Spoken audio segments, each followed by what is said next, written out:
إن الحمد لله نحمده ونستعينه ونستغفره ونعوذ بالله من شرور أنفسنا ومن سيئات أعمالنا من يهده الله فلا مضل له ومن يضلله فلا هادي له وأشهد أن لا إله إلا الله وحده لا شريك له وأشهد أن محمدا عبده ورسوله اللهم صل على محمد النبي الأمي وأزواجه أمهات المؤمنين وذريته وأهل بيته كما صليت على آل إبراهيم إنك حميد مجيد أما بعد فإن خير الحديث كتاب الله وخير الهدي هدي محمد صلى الله عليه وعلى آله وسلم وشر الأمور محدثاتها وكل محدثة بدعة وكل بدعة ضلالة وكل ضلالة في النار من يطع الله ورسوله فقد رشد واهتدى ومن يعص الله ورسوله فقد ضل ضلالا أعوذ بالله السميع العليم وبوجهه الكريم وسلطانه القديم من الشيطان الرجيم من همزه ونفخه ونفسه بسم الله الرحمن الرحيم سبحان الذي أسرى بعبده ليلا من المسجد الحرام إلى المسجد الأقصى من المسجد الحرام إلى المسجد الأقصى الذي باركنا حوله لنريه من آياتنا إنه هو السميع البصير پاک ہے وہ اللہ ہر قسم کے عیوب و نقائص سے اسرا بعبدہ جو اپنے بندے کو رات کے کچھ حصے میں مسجد حرام سے مسجد اقصی تک لے گیا الذی بارکنا حولہ جس کے آس پاس کو ہم نے بابرکت بنایا لِنُرِيَهُ مِنْ آیاتنا اس لیے کہ ہم انہیں اپنی قدر کی بعض نشانیاں دکھائیں اِنَّهُ هُوَ السَّمِيعُ الْبَصِيرُ یقیناً اللہ ذوالجلال خوب سننے والا اور جاننے والا ہے۔ بھائیو، دوستو، بزرگوں، قابل احترام خواتین اسلام، اللہ احکم الحاکمین نے رسول اللہ صلی اللہ علیہ وسلم کو بہت سارے معجزے عطا فرمائے۔ ان میں ایک معجزہ اسراء والمعراج کا معجزہ ہے۔ اس معجزے کے دو حصے ہیں۔ پہلا حصے کا تعلق مسجد حرام سے مسجد اقصی تک کا سفر ہے، جیسے اسراء کہتے ہیں، اور دوسرا معراج ہے۔ اس کا تعلق مسجد اقصی سے آسمانوں کے اوپر جہاں تک اللہ ذوالجلال نے چاہا آپ صلی اللہ علیہ وسلم کو لے جایا گیا، اور آپ صلی اللہ علیہ وسلم کو بہت ساری اپنی قدرت کی اللہ ذوالجلال نے نشانیاں بتلائیں، جنت اور دوزخ دکھلائی۔ اسی طرح انبیاء کرام علیہ الصلاۃ والسلام سے ملاقات کرائی اور آپ پر 5 نمازوں کو فرض کیا۔ اسے معراج کہتے ہیں۔ اہل سنت والجماعت کا عقیدہ ہے کہ رسول اللہ صلی اللہ علیہ وسلم کو معراج ہوا، جسمانی معراج ہوا، روح اور بیداری کی حالت میں معراج ہوا۔ بعض لوگ کہتے ہیں کہ جی روحانی معراج، روحانی خواب تو ہر بندے کو آ جاتی ہے، بندہ یہاں بیٹھا خواب میں پتہ نہیں کہاں کہاں پھرتا رہتا ہے، یہ کوئی عجیب بات نہیں ہے۔ اصل بات یہ ہے کہ معراج نبی صلی اللہ علیہ وسلم کو نیند کی حالت میں نہیں ہوا اور بیداری کی حالت میں جسم کے ساتھ آپ صلی اللہ علیہ وسلم کو لے جایا گیا۔ میرے بھائیو دوستو، ذرا معراج سے پہلے کے واقعات کی طرف غور فرمائیے کہ نبی صلی اللہ علیہ وسلم شیب ابی طالب سے نکلتے ہیں تو آپ کے مشفق چچا جناب ابو طالب کا انتقال ہو جاتا ہے۔ اسی طرح ان کے چند دن بعد آپ کی زوجہ مطہرہ میری اور آپ کی اماں جان ام المؤمنین سیدہ خدیجہ رضی اللہ تعالی عنہا بھی داغ مفارقت دے جاتی ہیں۔ ان دونوں بزرگوں کی زندگی میں کفار مکہ کو نبی صلی اللہ علیہ وسلم پر براہ راست ہاتھ اٹھانے کی جرت نہیں ہوئی، لیکن ان کی وفات کے بعد کفار کا حوصلہ بڑھ گیا اور رسول اللہ صلی اللہ علیہ وسلم اور آپ کے صحابہ کرام کو طرح طرح کی مصیبتوں کا سامنا پڑا۔ یہ وہ وقت تھا، یہ بہت ہی سخت وقت تھا، جیسا کہ آپ احباب جانتے ہیں۔ جناب سیدنا بلال رضی اللہ تعالیٰ کو دیکھیے، سیدہ سمیہ کو شہید کر دیا گیا، اور بھی مسلمانوں کو جہاں بھی دیکھتے ان کو تکلیفیں پہنچاتے۔ چنانچہ نبی صلی اللہ علیہ وسلم نے کہا کہ چلو مکے والے تو میری بات نہیں مانتے، میں طائف میں جاتا ہوں، ان کو دین کی دعوت دیتا ہوں۔ مگر طائف والوں نے بھی رسول اللہ صلی اللہ علیہ وسلم کو بہت ساری تکلیفیں دی۔ میری اور آپ کی اماں جان سیدہ عائشہ صدیقہ رضی اللہ تعالی عنہا نے ایک مرتبہ پوچھا، یا رسول اللہ آپ پر سب سے زیادہ سخت دن کون تھا؟ فرمایا عائشہ جب میں طائف میں گیا انہوں نے مجھے مارا اور میری بات کو بھی نہ سنا۔ ان حالات میں بڑے مشکل حالات تھے، نبی صلی اللہ علیہ وسلم بیت اللہ کے دیوار کے پاس بیٹھے ہوئے تھے۔ خباب بن ارت فرماتے ہیں، یا رسول اللہ اب تو حد ہو گئی ہے، اب جو ظلم و ستم حد سے بڑھ گیا ہے، آپ ان کے لیے بد دعا کیوں نہیں کرتے؟ فرمایا خباب جلدی کرتے ہو، آپ سے پہلے لوگوں کو بڑی تکلیفیں دی گئیں، اتنی تکلیفیں دی گئیں ان کو جھنجھوڑ کے رکھ دیا گیا، ایک شخص کے سر پر آرا رکھ کے درمیان سے چیر دیا گیا مگر پھر بھی وہ دین سے باز نہ آیا، اور ایک دوسرے کو لوہے کی کنگھیوں کے ساتھ اس کا گوشت نوش لیا گیا مگر یہ سختی انہیں دین سے باز نہ رکھ سکی۔ فرمایا اللہ اپنے دین کو مکمل کر کے رہے گا یہاں تک کہ سوار صنعاء سے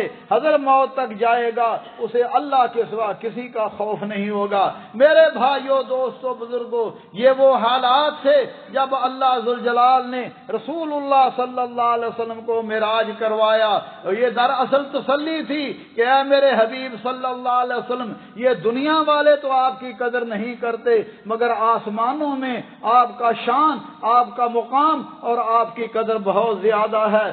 اللہ احکم الحاکمین فرما رہے ہیں، فرمایا سبحان الذی، سبحان کا لفظی معنی یہ ہے کہ اللہ ذوالجلال ہر قسم کے عیوب و نقائص سے پاک ہے، منزہ ہے، اور عربی زبان میں یہ لفظ سبحان حیرت اور تعجب کے اظہار پر بھی بولا جاتا ہے کہ یہاں اللہ ذوالجلال کی قدرت پر اظہار و تعجب کیا جاتا ہے کہ اس نے اپنے بندے کو رات کے کچھ حصے میں بیت الحرام مسجد حرام سے مسجد اقصی تک لے گیا، حالانکہ عام طور پر یہ 40 دن کا سفر بنتا ہے۔ فرمایا کہ اللہ ذوالجلال لے گیا، اور میرے بھائیو دوستو یہ رسول اللہ صلی اللہ علیہ وسلم کا معجزہ ہے، اور معجزہ پر ہاتھ نبی کا ہوتا ہے لیکن قوت اللہ ذوالجلال کی طرف سے ہوتی ہے، یہ صرف اللہ ذوالجلال کی قدرت کا کرشمہ ہے۔ بعض لوگ اسے رسول اللہ صلی اللہ علیہ وسلم کا کمال سمجھتے ہیں، یہ بات غلط ہے۔ یہ تو رسول اللہ صلی اللہ علیہ وسلم کا اعزاز ہے اور آپ کی صداقت کی نشانی ہے، لیکن کمال قدرت سیر کرانے والا صرف اور صرف اللہ ذوالجلال ہے۔ میرے بھائیو دوستو، اسراء والمعراج کا واقعہ جیسا کہ میں نے عرض کیا یہ برحق ہے اور بہت سارے صحابہ کرام سے یہ ثابت ہے، لیکن اس کے بارے میں شدید اختلاف ہے۔ عام طور پر سمجھا جاتا ہے یہ 27 رجب کو معراج کا واقعہ ہوا، مگر رسول اللہ صلی اللہ علیہ وسلم سے صحابہ کرام سے اس کی تاریخ کا تعین ثابت نہیں ہے۔ حافظ ابن حجر رحمۃ اللہ علیہ نے تقریباً 10 اقوال اس کے بارے میں نقل کیے ہیں، مگر اس کے بارے میں سب سے بہتر رائے جو حضرت امام زہری نے حضرت عروہ بن زبیر رضی اللہ تعالیٰ کا قول نقل کیا کہ یہ معراج کا واقعہ ہجرت سے 1 سال پہلے نبی صلی اللہ علیہ وسلم کو پیش آیا، اور آپ یعنی 12 نبوی سال اور ربیع الاول کا مہینہ تھا، لیکن تاریخ کا تعین کسی بھی صحیح حدیث سے یہ ثابت نہیں ہے۔ میرے بھائیوں دوستوں بزرگوں، واقعہ لمبا ہے، وقت تھوڑا ہے، میں اختصار کے طور پر چند گزارشات کروں گا۔ اس رات کو نبی صلی اللہ علیہ وسلم کو معراج ہوا، لیکن آپ صلی اللہ علیہ وسلم نے نہ ہی اس کا کوئی اہتمام کیا، نہ ہی صحابہ کرام کے بارے پاس اس کا اہتمام تھا۔ میرے بھائیوں، آج لوگ اس دن کا کچھ روزہ رکھتے ہیں، کچھ رات کو قیام کرتے ہیں، یہ رسول اللہ صلی اللہ علیہ وسلم اور صحابہ کرام سے ثابت نہیں ہے۔ ثابت کیا ہے؟ جو اس دن آپ صلی اللہ علیہ وسلم کو اللہ ذوالجلال نے مشاہدات کرائے، ان کی روشنی میں اور آپ اپنے اپنے ایمان کا جائزہ لیں، اور جو آپ کو تحفے عطا فرمائے ان کی اللہ مجھے اور آپ کو قدر کرنے کی توفیق عطا فرمائے۔ نبی صلی اللہ علیہ وسلم نے فرمایا، میں اپنے گھر میں سویا ہوا تھا، میرے گھر کی چھت کو کھولا گیا اور مجھے جبریل حتیم میں لے کر آئے۔ حتیم میں نبی صلی اللہ علیہ وسلم نے فرمایا میرا سینہ ناف تک چیر کر اس میں ایمان و حکمت بھرا ہوا ایک تشت تھا، میرے سینے میں ڈالا گیا، میرے دل کو زمزم کے پانی سے دھو کر پھر دوبارہ سی دیا گیا۔ میرے بھائیو دوستو، رسول اللہ صلی اللہ علیہ وسلم کے سینہ مبارک کو شک کرنا یہ 2 مرتبہ اس سے پہلے ہو چکا تھا، ایک جب آپ حلیمہ سعدیہ کے زیر پرورش تھے اور دوسری مرتبہ بعثت کے وقت۔ اس میں حکمت یہ تھی کہ آپ کو بعد میں پیش آنے والے بڑے واقعات کے لیے تیار کیا جائے۔ آپ نے فرمایا پھر میرے پاس ایک جانور لایا گیا جو گدھے سے بڑا اور خچر سے چھوٹا تھا، اس کا نام براق تھا، اور جہاں تک نظر جاتی تھی فرمایا وہاں اس کا پاؤں پڑتا تھا۔ جب میں اس پر بیٹھنے لگا اس نے شوخی دکھلائی۔ جبریل نے کہا شوخی دکھلاتے ہو محمد صلی اللہ علیہ وسلم کے لیے کہ ان سے زیادہ معزز آج تک تم پر کوئی سوار نہیں ہوا۔ چنانچہ نبی صلی اللہ علیہ وسلم نے فرمایا مجھے بیت المقدس لایا گیا، میں مسجد میں داخل ہوا، میں نے وہاں 2 رکعت نماز پڑھی۔ جب میں واپس آیا فرمایا اب یہاں بھی علماء کرام میں اختلاف ہے، جیسا کہ بعض علماء کہتے ہیں کہ نبی صلی اللہ علیہ وسلم نے جب جاتے وقت انبیاء کرام کی جماعت کرائی تھی، مگر صحیح طور پر جو ثابت ہے وہ یہ ہے جب آپ معراج سے واپس آئے اس وقت نبی صلی اللہ علیہ وسلم کے ساتھ انبیاء کرام علیہ الصلوۃ والسلام بھی تشریف لائے تھے اور آپ نے وہاں امامت کروائی۔ یہ سے ثابت ہوا کہ محمد کریم صلی اللہ علیہ وسلم کے ہوتے ہوئے کوئی اور مصلی پر کھڑا نہیں ہو سکتا، کیونکہ آپ ہی امام اعظم ہیں اور آپ ہی انبیاء والمرسلین کے امام ہیں۔ میرے بھائیو دوستو، آپ نے فرمایا پھر میں باہر آیا، مجھے 2 پیالے پیش کیے گئے مہمان نوازی کے لیے، ایک میں دودھ تھا اور دوسرے میں شراب تھی، میں نے دودھ پی لیا۔ جبریل نے کہا کہ آپ نے فطرت کو پایا، اگر آپ شراب پی لیتے تو آپ کی امت گمراہ ہو جاتی۔ فرمایا پھر میں جبریل کے ساتھ چل پڑا یہاں تک کہ آسمان دنیا پر پہنچ گئے، اور دوسری روایت میں ہے کہ جبریل مجھے لے کر آسمان پر لے آئے۔ فرمایا پہلے آسمان میں جب گئے جبریل نے دستک دی، آواز آئی آپ کون ہیں؟ کہا جبریل۔ پوچھا گیا آپ کے ساتھ کون ہیں؟ کہا محمد ہیں۔ کہا ان کو آپ کو بلایا گیا ہے؟ کہا جی ہاں انہیں بلایا گیا ہے۔ کہا گیا انہیں خوش آمدید اور ان کا آنا مبارک ہو۔ پھر آسمان کا دروازہ کھول دیا۔ پہلے آسمان پر میری ملاقات حضرت آدم علیہ السلام سے ہوئی، اسی طرح دوسرے آسمان پر بھی یہی گفتگو ہوئی، وہاں میری ملاقات حضرت یحییٰ علیہ السلام اور حضرت عیسیٰ علیہ السلام سے ہوئی۔ فرمایا پھر تیسرے آسمان پر میری ملاقات حضرت یوسف علیہ السلام سے ہوئی۔ میں نے دیکھا کہ اللہ ذوالجلال نے فَإِذَا هُوَ قَدْ أُوتِيَ شَطْرَ الْحُسْنِ کہ صرف آدھا حسن اللہ ذوالجلال نے یوسف علیہ السلام کو دیا۔ فرمایا چوتھے آسمان پر میری ملاقات حضرت ادریس سے ہوئی، پانچویں آسمان پر میری ملاقات حضرت ہارون سے ہوئی، اور چھٹے آسمان پر میری ملاقات حضرت موسیٰ علیہ السلام سے ہوئی۔ جب میں آگے جانے لگا موسیٰ علیہ السلام رونے لگے۔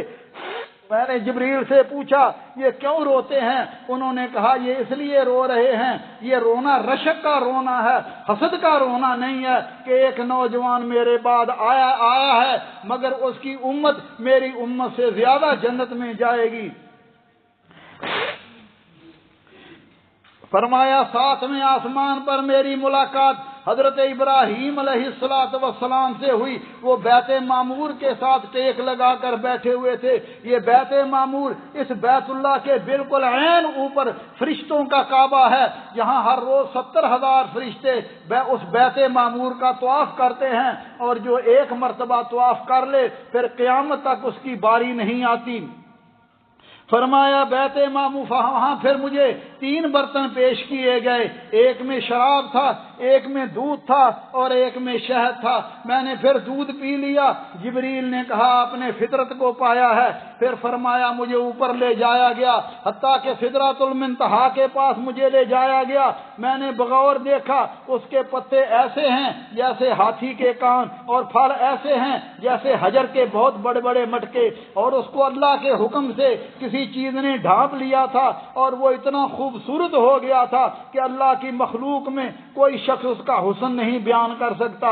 میں نے دیکھا کہ اس کی جڑ میں سے 4 نہریں جاری ہیں، 2 باطنی اور 2 ظاہری نہریں فرات اور نیل ہیں، اور باطنی نہریں جنت کی نہریں ہیں۔ فرمایا سدرۃ المنتہا وہ مقام ہے جہاں زمین سے اوپر جانے والی چیزوں کو وصول کیا جاتا ہے اور اوپر سے نیچے آنے والی چیزوں کو وصول کر دیا جاتا ہے۔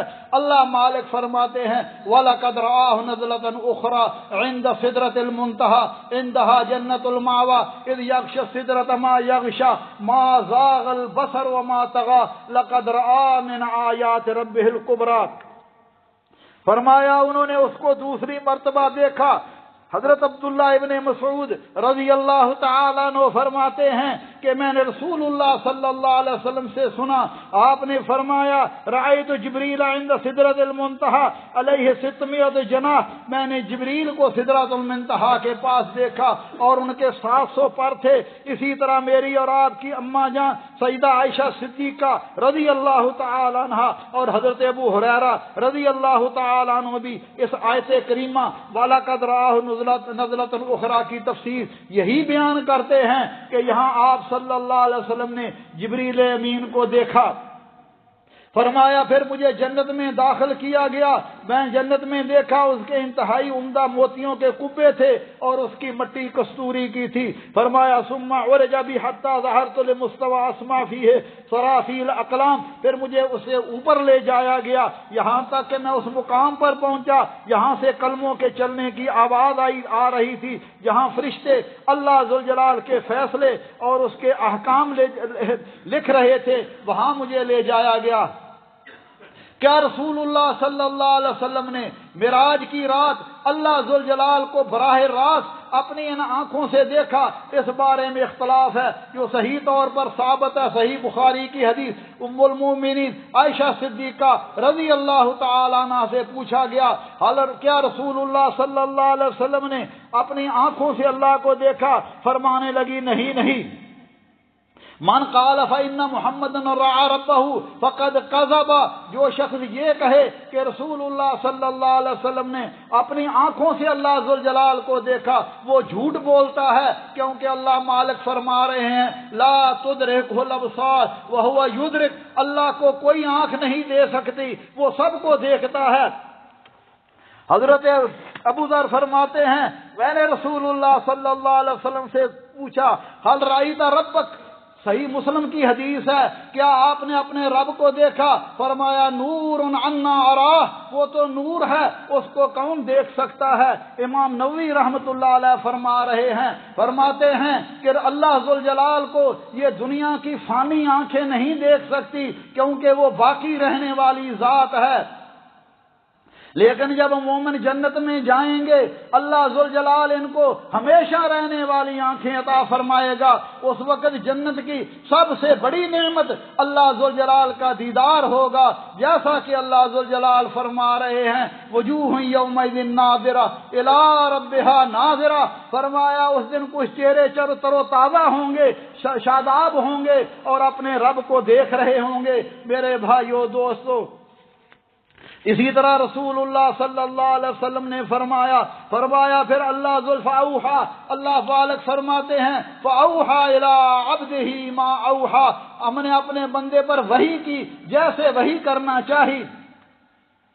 فرمایا فَأَوْحَى اللَّهُ عَزَّ وَجَلَّ إِلَىٰ مَا أَوْحَى وَفَرَضَ عَلَيَّ فِي كُلِّ يَوْمٍ وَلَيْلَةٍ 50 صلاۃ، فرمایا اللہ ذوالجلال نے مجھ پر وحی کی جیسے وحی کرنا چاہی اور مجھ پر دن اور رات میں 50 نمازیں فرض کی۔ واپس تشریف لاتے ہیں، موسیٰ علیہ السلام تم سے ملاقات ہوتی ہے، فرمایا کیا تحفہ ملا ہے؟ فرمایا 50 نمازیں۔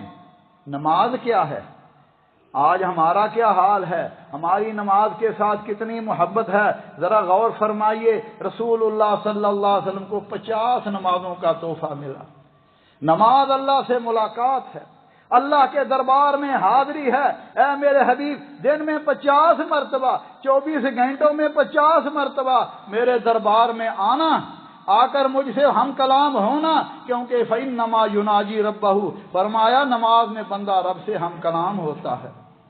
آپ واپس آتے ہیں، موسیٰ علیہ السلام نے فرمایا مجھے بنی اسرائیل کا تجربہ ہے، آپ کی امت اتنا بوجھ نہیں اٹھا سکے گی، واپس جائیے۔ جاتے رہے حتیٰ کہ 5 نمازیں رہ گئیں۔ اللہ ذوالجلال نے فرمایا اے میرے حبیب یا محمد ہن 5 صلوات فی کل یوم ولیلہ بکل صلاۃ 10 فتلک 50 صلاۃ، فرمایا اے محمد کریم صلی اللہ علیہ وسلم میرے حبیب ہر دن میں 5 نمازیں ہی ہیں اور ہر نماز 10 نمازوں کے برابر ہے۔ فرمایا یہ گنتی میں 5 ہیں لیکن اجر و ثواب کے لحاظ سے 50 ہی۔ مگر ہمارا کیا حال ہے؟ فجر کے وقت اٹھا نہیں جاتا، دوپہر کو دفتر میں کام ہوتا ہے، عصر کے وقت پھر کام کو ختم کرنا ہوتا ہے، مغرب میں تھکے ہوئے گھر آتے ہیں، آ کے سو جاتے ہیں، تھکاوٹ بہت ہے، نماز کی کوئی پرواہ نہیں۔ نبی صلی اللہ علیہ وسلم نے فرمایا دین میں نماز کی وہ حیثیت ہے جیسے سر کی جسم کے اندر ہے، اگر سر اتار دیا جائے جسم بیکار ہو جاتا ہے، اگر جس بندے کے اندر نماز نہیں ہے اس کا دین کے ساتھ کوئی تعلق نہیں ہے۔ من ترک الصلاۃ متعمدا فقد کفر، جان بوجھ کر نماز چھوڑتا ہے کفر کرتا ہے۔ فرمایا مومن اور کافر کے درمیان فرق ہی نماز کا ہے، کافر نماز نہیں پڑھتا، مومن نماز پڑھتا ہے، اور اگر مومن بھی اپنے آپ کو کہلائے اور نماز نہ پڑھے تو پھر اپنا حساب خود ہی کر لے۔ فرمایا پھر 5 نمازیں دی، پھر اللہ ذوالجلال نے اور بھی تحفے دیے۔ ایک اللہ کا بڑا احسان تھا، آپ کی طرف وحی کی گئی، فرمایا آپ کی امت میں جو نیکی کا ارادہ کرے گا عملی طور پر انجام نہ دے سکے، ایک نیکی لکھ لی جائے گی، اور اگر نیکی کرے گا ایک کے بدلے 10 نیکیاں لکھی جائیں گی، اور اگر گناہ کا ارادہ کرے گا گناہ نہیں لکھا جائے گا جب تک گناہ کا ارتکاب نہ کرے، اور گناہ بھی ایک ہی لکھا جائے گا۔ پھر نبی صلی اللہ علیہ فرمایا اوتی خواتیم سورۃ البقرہ، اللہ ذوالجلال نے مجھے سورہ بقرہ کی آخری 2 آیتیں عطا فرما دیں، آمن الرسول سے آخر تک۔ فرمایا یہ آیتیں ایسی ہیں من قرأ بہما فی لیلتن کفتا، جو رات کو سوتے وقت یہ دو آیتیں پڑھ لیں یہ اس کے لیے کفایت کر جاتی ہیں۔ اور بعض روایتوں میں فرمایا جو رات کو سوتے وقت پڑھ لے اللہ ذوالجلال سے تہجد کی نماز کا اجر بھی عطا فرما دیتے ہیں۔ اور فرمایا پھر ایک نیکی، پھر اللہ ذوالجلال نے فرمایا وَغُفِرَ لِمَن لَّمْ يُشْرِكْ بِاللَّهِ مِنْ أُمَّتِهِ شَيْئًا، فرمایا آپ کی امت میں جو بندہ شرک نہ کرے، گناہ ہوں اللہ چاہے تو معاف کر دے اور چاہے تو عذاب دے کر جنت میں داخل کر لے، لیکن اگر شرک نہیں کیا اللہ اس کو آخر کار جنت میں داخل کر لیں گے۔ لیکن اگر شرک بھی کرتا رہا، اللہ کے ساتھ اللہ کے بندوں کو بھی حاجت روا مشکل کشا داتا اور غوث سمجھتا رہا تو میرے بھائیو یہ شرک ہے۔ اللہ ہمارے حال پر رحم فرمائے۔ فرمایا پھر مجھے ایک اور تحفہ دیا گیا اور یہ اللہ ذوالجلال کے عرش کے خزانوں میں خزانہ ہے، لا حول ولا قوت الا باللہ۔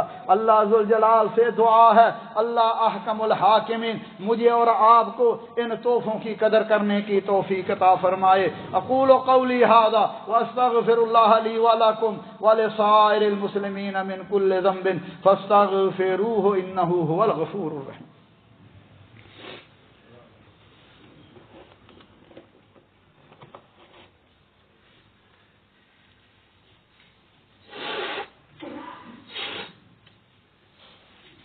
الحمد للہ وسلام علی عبادہ الذین اصطفى، اشہد ان لا الہ الا اللہ وحدہ لا شریک لہ واشہد ان محمدا عبدہ ورسولہ صلوات اللہ ربی وسلام علیہ۔ نبی صلی اللہ علیہ وسلم نے فرمایا جس رات مجھے سیر کرائی گئی میں نے ایک عمدہ خوشبو سونگی، کسی طرف سے خوشبو آ رہی تھی، میں نے جبریل سے پوچھا یہ خوشبو کس کی ہے؟ وہ فرمانے لگے یہ فرعون کی بیٹی کو کنگی کرنے والے خاتون اور اس کے بچوں کی خوشبو ہے۔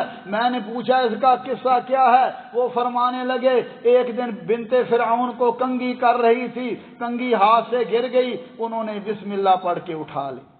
فرعون کی بیٹی کہنے لگی لوگ تو میرے باپ کا نام لیتے ہیں، تو نے کس کا نام لیا؟ فرمانے لگی میں اللہ کا نام لیا، اللہ وہ ہے جو میرا بھی اور تیرے باپ کا رب ہے۔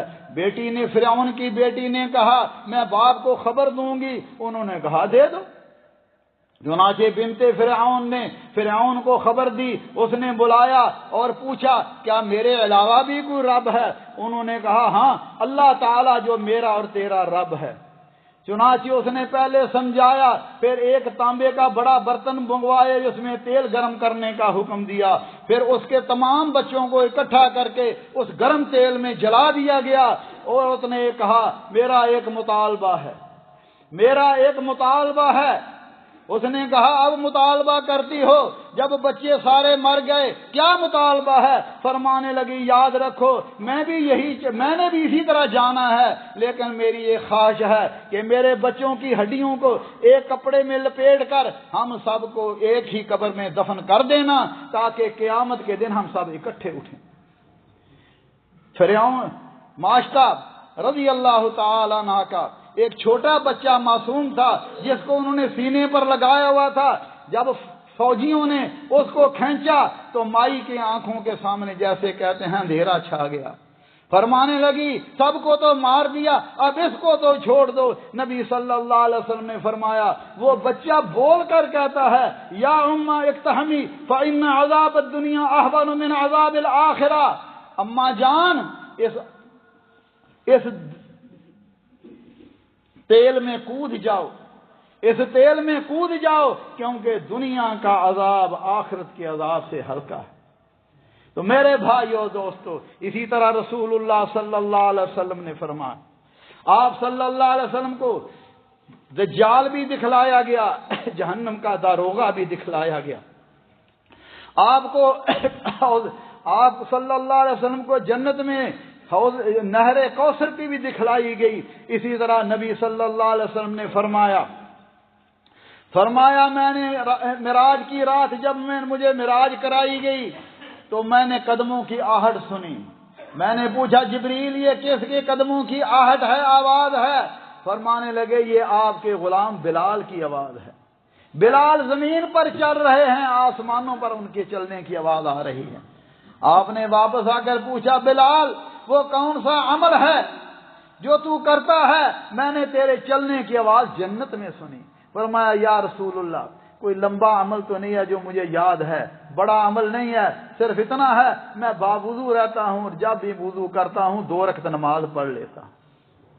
فرمایا نبی صلی اللہ علیہ وسلم نے ما مررت لیلۃ الاسرا بھی، جب میں لیلۃ الاسرا معراج کی رات فرشتوں کے گروپ کے پاس سے گزرا، وہ کہنے لگے یا محمد مر امتک بالحجامہ، اے محمد صلی اللہ علیہ وسلم اپنی امت کو کہو وہ حجامہ کیا کریں، علاج کے لیے حجامہ کیا کریں۔ نبی صلی اللہ علیہ وسلم خود بھی حجامہ کرواتے تھے۔ اسی طرح آپ صلی اللہ علیہ وسلم نے فرمایا معراج کی رات میری ملاقات ابراہیم علیہ السلام سے ہوئی، انہوں نے کہا محمد اپنی امت کو میرا سلام کہنا، انہیں بتا دینا جنت کی زمین زرخیز ہے، پانی میٹھا ہے، مگر ہے بنجر، ہے بے آباد، وہاں درخت نہیں ہے، اور شجر کاری کے لیے وہ پڑھیں گے سبحان اللہ والحمد للہ ولا الہ الا اللہ واللہ اکبر، اللہ جنت میں ایک درخت لگا دیں گے۔ فرمایا میں کچھ لوگوں کے پاس سے گزرا، ان کے ناخن تانبے کے تھے جس سے اپنے چہروں کو اور سینوں کو نوچ رہے تھے۔ میں نے کہا جبریل یہ کون ہے؟ کہا ہؤلاء الذین یاکلون لحوم الناس، یہ وہ لوگ ہیں جو لوگوں کی غیبت کیا کرتے تھے اور ان کی عزتوں پر طعن و تشنیع کرتے تھے، ان کے گھر والوں پر تہمتیں لگاتے تھے۔ میں نے کچھ لوگوں کو دیکھا ان کے ہونٹ کینچیوں سے کاٹے جا رہے ہیں۔ میں نے پوچھا یہ کون ہے؟ فرمایا یہ آپ کے امت کے وہ خطبا ہیں جو لوگوں کو نیکی کا حکم دیتے تھے اور اپنے آپ کو بھلا دیتے تھے حالانکہ قرآن کی تلاوت کرتے تھے۔ نبی صلی اللہ علیہ وسلم نے فرمایا جب میں واپس آیا آپ پریشان تھے، تشریف بیٹھے ہوئے تھے، ابو جہل پاس سے گزرا، محمد کوئی نئی بات ہے؟ فرمایا ہاں رات کو اللہ نے مجھے سیر کرائی، میں مسجد اقصی گیا، آسمانوں پر گیا۔ کہنے لگا پھر واپس بھی آ گئے ہو؟ فرمایا ہاں میں واپس۔ کہنے لگا میں قوم کو بلاتا ہوں، قوم کو بلایا، کہا سب کے سامنے واقعہ بیان کرو، آپ نے واقعہ بیان کیا۔ کچھ لوگ تو تالیاں مارتے ہوئے بھاگ گئے کہ دیکھو کیسا جھوٹ ہے، معاذ اللہ ثم معاذ اللہ، اور کچھ لوگ جو مسجد اقصی کو دیکھ چکے تھے کہنے لگے ہم آپ سے سوال کرتے ہیں، آپ ہمیں بتائیں وہ مسجد اقصی کیسی تھی۔ نبی صلی اللہ علیہ وسلم فرمایا میں پریشان ہو گیا، اللہ ذوالجلال نے میرے سامنے مسجد اقصی کو لا کر کھڑا کر دیا، وہ پوچھ رہے تھے میں جواب دے رہا تھا، آخرکار وہ کہنے لگے بات تو ایسے ہی ہے، محمد جو کہہ رہے ہیں سچ ہی ہے۔ اس کے بعد کچھ لوگ حضرت ابو بکر صدیق کے پاس گئے اور کہنے لگے ابو بکر سنا ہے؟ کیا جی؟ کہنے لگے آپ کا ساتھی کہتا ہے کہ میں راتوں رات مسجد اقصی بھی گیا، آسمانوں پر بھی گیا اور واپس بھی آ گیا۔ فرمایا اگر وہ کہتے ہیں تو وہ سچ کہتے ہیں، کیوں کہ میں تو ان باتوں کی بھی تصدیق کرتا ہوں جو وہ آسمانوں کی خبریں دیتے ہیں، وحی کی خبریں دیتے ہیں۔ فسمی ذالک صدیق، ابو بکر رضی اللہ عنہ کو صدیق کہا گیا کیونکہ انہوں نے رسول اللہ صلی اللہ علیہ وسلم کی تصدیق کی۔ تو میرے بھائیو دوستو، اختصار کے طور پر یہ معجزہ آپ کو اس وقت عطا کیا گیا جب آپ کی زوجہ مطہرہ اور آپ کے چچا جناب ابو طالب کی وفات کے بعد آپ انتہائی غمزدہ تھے، طائف والوں کی بدسلوکی کی وجہ سے آپ کو صدمہ تھا۔ اس وقت آپ کو اسراء والمعراج کرا کے تسلی دی گئی کہ اگر اہل زمین آپ سے بدسلوکی کرتے ہیں تو اہل آسمان آپ کا گرم جوشی سے استقبال کرتے ہیں۔ پھر مسجد بیت المقدس میں انبیاء کو پیچھے کھڑا کر کے آپ کی افضلیت کو ظاہر کیا گیا۔ اسی طرح آپ کو آسمانوں کے اوپر لے جا کر جنت اور دوزخ اور دیگر نشانیاں بتلائی گئیں تاکہ غیبی امور کے بارے میں آپ کو عین الیقین کا بھی نصیب ہو۔ اور اس سفر میں اللہ نے جو تحفے دیے، نماز کا تحفہ اور دیگر تحفے، اللہ ذوالجلال سے دعا ہے اللہ احکم الحاکمین مجھے اور آپ کو ان تحفوں کی قدر کرنے کی توفیق عطا فرمائے۔ ربنا ظلمنا انفسنا وان لم تغفر لنا وترحمنا لنكونن من الخاسرين اللهم انك عفو تحب العفو فاعف عنا اللهم فاطر السماوات والارض انت ولينا في الدنيا والاخره اللهم توفنا مسلمين والحقنا بالصالحين اللهم احسن عاقبتنا في الامور كلها واجرنا من خزي الدنيا وعذاب الاخره رب کریم غفور رحیم اللہ ہمارے گناہوں کو معاف فرما، یا اللہ دین پر استقامت نصیب فرما، جب تک زندہ رہیں اسلام اور ایمان پر زندہ رکھنا، اور جب ہماری موت آئے اللہ مسلمان کر کے مارنا، اور اپنے حبیب صلی اللہ علیہ وسلم کی جنت میں رفاقت نصیب فرمانا۔ یا اللہ ہمیں بھی ہمارے بیماروں کو شفائے کاملہ عاجلہ عطا فرما، ایسی پیاری صحت عطا فرما کہ اس کے بعد بیماری نہ رہے۔ یہ ہمارے بھائی رفیق صاحب جو اگلی صاحب میں بیٹھے ہوئے، ان کی ہمشیرہ بیمار ہے، ان کے لیے بھی دعا فرمائیں۔ میرے بھانجے محمد حفیظ بھی بیمار ہیں، اللہ ذوالجلال ہمیں بھی ہمارے بیماروں کو شفائے کاملہ عاجلہ عطا فرما۔ یا اللہ صحت کاملہ عاجلہ عطا فرما، ایمان والی زندگی عطا فرما۔